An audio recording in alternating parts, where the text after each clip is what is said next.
Saturday morning came. The summer world was full of life. There was a song in every heart and cheerfulness on every face. The trees were in bloom, and the fragrance of the blossoms filled the air. The hill beyond the village was covered with green vegetation, and it lay just far enough away to seem a wonderland of joy. Tom appeared on the pavement with a bucket of whitewash and a brush. He looked at the fence, and at the uninspiring sight, all gladness left him. He had to whitewash 30 yards of broad fence 9 feet high. Life to him seemed meaningless.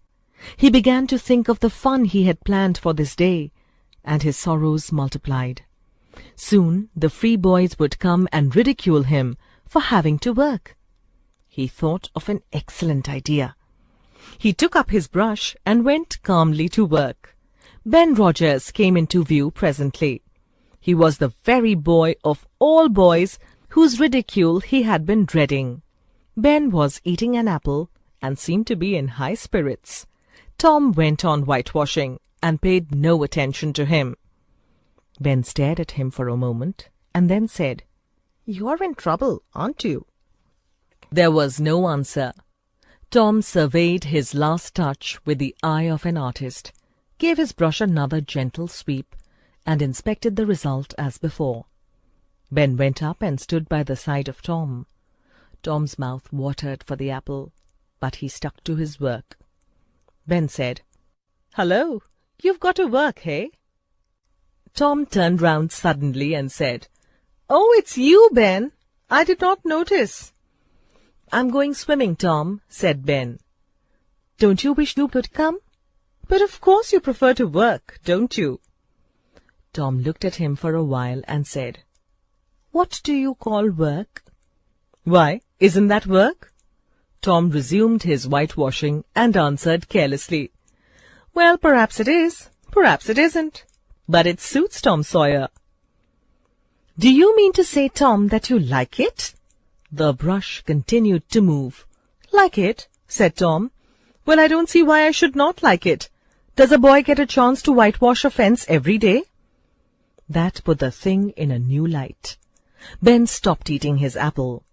Tom swept his brush back and forth softly like an artist. Then he stepped back to note the effect. He added a touch here and there and criticized the effect again.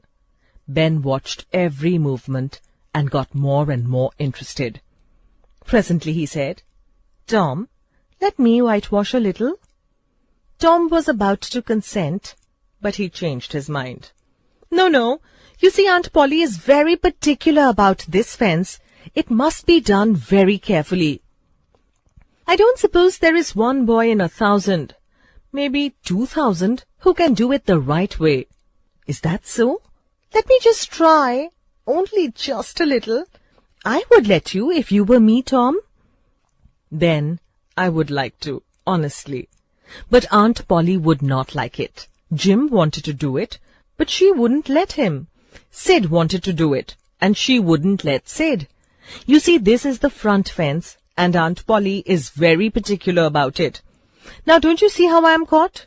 If you were to try whitewashing this fence and anything went wrong— "Oh, Tom, I'll be careful. Now let me try.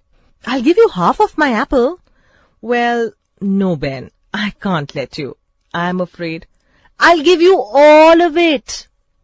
Tom gave up the brush, pretending to do so half-heartedly. And while Ben worked and sweated in the sun, the retired artist sat on a barrel, swinging his legs, eating his apple, and laying plots to take in other boys. Boys came along every little while. They came to laugh, but remained to whitewash. By the time Ben was tired, Tom had promised the next chance to Billy Fisher for a kite. And when Billy retired, Johnny Miller bought the next chance for a dead rat and a string to swing it with. Thus the work went on, hour after hour. By the middle of the afternoon, Tom was rolling in wealth.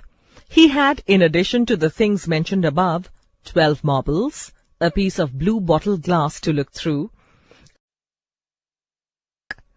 a tin soldier, 6 firecrackers, a little cat with only one eye, a dog collar, the handle of a knife, and a number of other things of the kind. While others bore his burdens for him, he had a nice idle time all the while, and plenty of company, and the fence had 3 coats of whitewash on it. It was just magnificent. If he had not run out of whitewash, he would have robbed every boy in the village of his proudest possessions. Tom said to himself that life was beautiful after all. He had discovered a great law of human action without knowing it, namely, that in order to make a man or boy desire a thing, it is only necessary to make the thing difficult to obtain. Tom was happy with the possessions that had come into his hands, and then got up and walked home to report to Aunt Polly. "It's all done, Aunt, the whole fence," he said to her. "Tom, I hate your lies," said Aunt Polly, and marched out to see for herself. "Oh, Tom," she said in surprise when she saw the fence, "you can work when you want to, only you hardly ever want to." She took him home and gave him the best apple she had, and allowed him to go and play.